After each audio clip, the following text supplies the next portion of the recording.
Hi friends, మనందరికీ Wikipedia గురించి తెలుసు కదా. The world's biggest online encyclopaedia. మనకి ఎవరికైనా ఏదైనా ఇన్ఫర్మేషన్ కావాలంటే ఫస్ట్ మనం వెతికే పాపులర్ సైట్ ఇదే.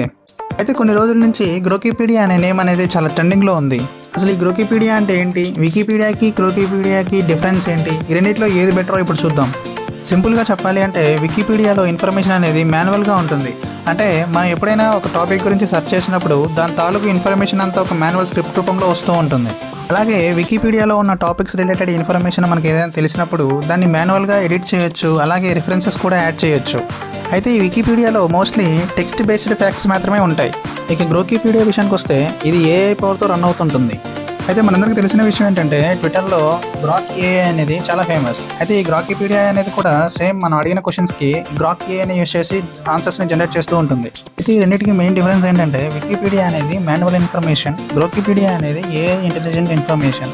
ఈ గ్రోకీపీడియాలో మనం సర్చ్ చేస్తున్న టాపిక్లో మనకైనా డౌట్స్ వచ్చి క్వశ్చన్స్ రైజ్ చేసినప్పుడు అది ఫాలోఅప్ క్వశ్చన్స్ కూడా ఆన్సర్ చేస్తూ ఉంటుంది.